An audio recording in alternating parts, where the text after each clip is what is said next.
We moved into the suburban dream. A quiet cul-de-sac, manicured lawns, kids playing hopscotch on the pavement. Everything felt perfect until we met Karen. She was the self-proclaimed queen of the HOA. Clipboard in hand, she marched the street daily citing violations, improper flag placement, noise after 6 p.m., and her favorite, children roaming unsupervised.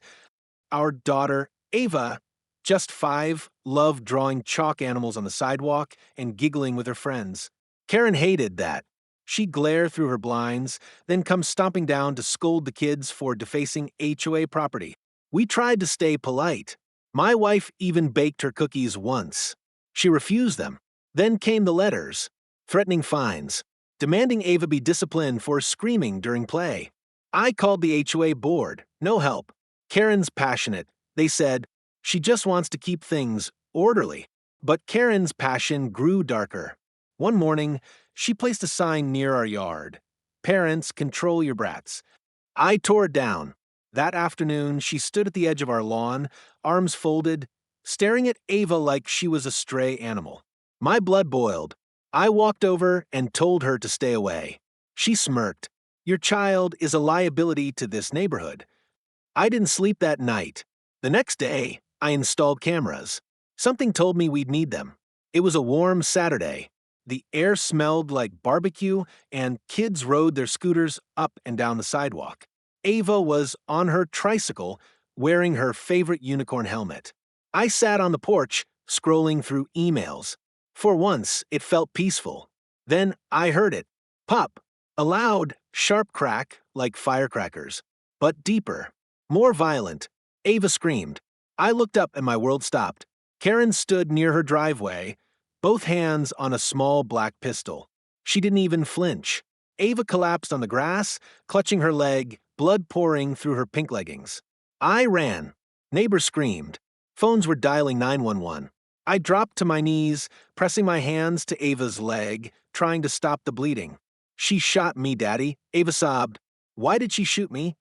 Karen just stood there, frozen, calm, gun still in hand. I locked eyes with her. What the hell did you do? She replied coldly, I warned you. I said she was dangerous. Sirens wailed in the distance. I looked down at Ava's trembling face, then up at the horror standing across the street. And I realized this wasn't an accident. This was war.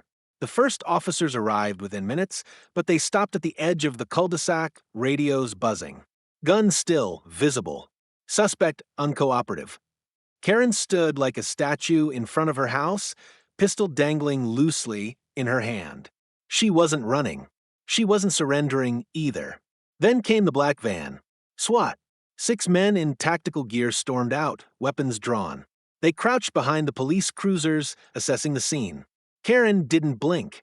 My wife clutched Ava in the ambulance as paramedics worked furiously. I hovered nearby, watching it all unfold like a nightmare in slow motion. Through my tears and rage, I heard the negotiator over the speakerphone. Ma'am, put the weapon down. Step away from the property. Karen didn't budge. She shouted back, I was protecting the neighborhood. That child was out of control. I told you all. That was it. SWAT made their move. Flashbangs cracked. Karen dropped to the ground screaming. They pinned her fast, cuffing her hands and dragging her away in front of the whole neighborhood. The entire block watched in stunned silence. Then came the news vans. A reporter shoved a mic in my face. What happened? I just looked at the camera and said, she shot a 5-year-old. Over sidewalk chalk. The bullet tore through soft tissue, just missing bone. The doctor said Ava was lucky, but it didn't feel like luck. Her leg was wrapped in gauze. She cried every time they changed the bandages. She no longer wanted to play. She stopped singing, stopped drawing. Ava was scared to leave her bed. Every loud sound made her flinch. And at night, she whispered, is Karen coming back? I didn't have an answer. We stayed at the hospital for a week. Reporters hovered outside. Friends brought food. Neighbors signed cards.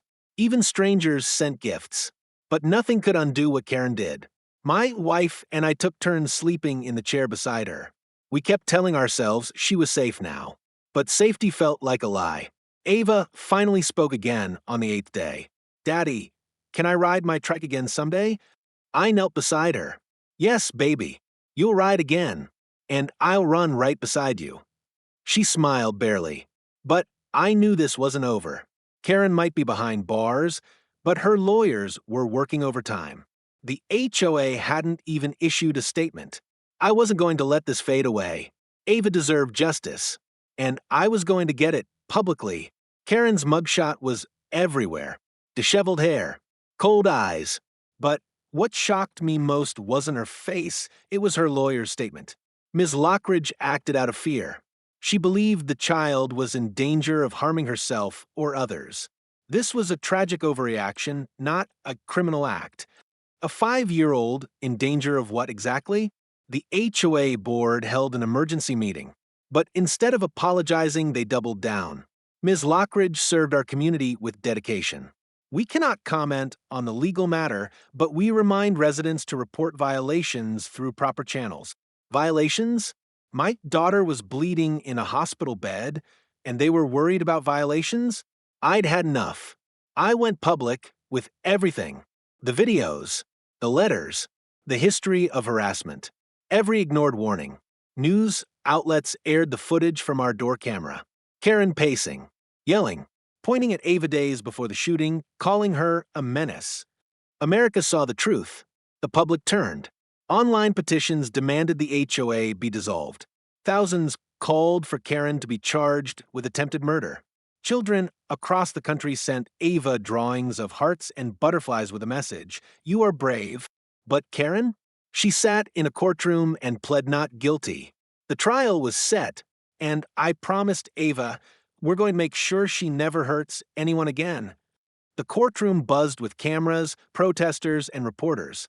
Karen entered wearing beige glasses and a fake limp. Her lawyers played the insanity card, claiming she was mentally unwell, overwhelmed, and acting on perceived threat. But the prosecution didn't let up. They showed every complaint, every video, and played the 911 recording where I screamed, "She shot my daughter," with sirens in the background. The jury watched the door cam footage, Karen standing with the gun, Ava falling to the ground. Karen showed no emotion. I took the stand, and I didn't hold back. I don't care how many HOA meetings she chaired. I don't care how many bylaws she memorized. That woman pointed a gun at a child and fired. That's not confusion. That's cruelty. Tears streamed down my face as I held up Ava's bloodstained shoes. Try explaining HOA regulations to a 5-year-old who can't walk. Karen's attorney called no witnesses. The defense crumbled. The verdict was loud and clear. Guilty. The crowd outside the courthouse erupted. Ava watched it all from home, holding her stuffed lion. She smiled and whispered, "We won." The day Karen was sentenced, the courtroom was packed, standing room only.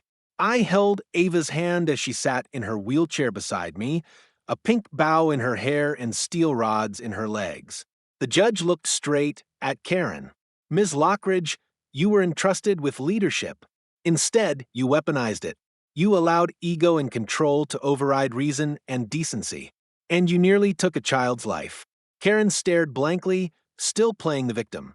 The prosecutor recommended the maximum sentence. Karen's lawyer asked for leniency due to age and mental state. Then I stood and gave my final statement. This isn't just about one child. This is about power unchecked. About a system that lets people like Karen rule with fear. Let this sentence speak for every parent who's ever been silenced. The judge didn't hesitate. 30 years in federal prison. No parole. Karen gasped. Her knees buckled as bailiffs grabbed her. Outside, cheers erupted. Reporters shouted questions. I picked up Ava and whispered, "She's gone, baby. Forever." That night, neighbors lit candles on their porches. The same ones who once feared Karen now stood together in peace.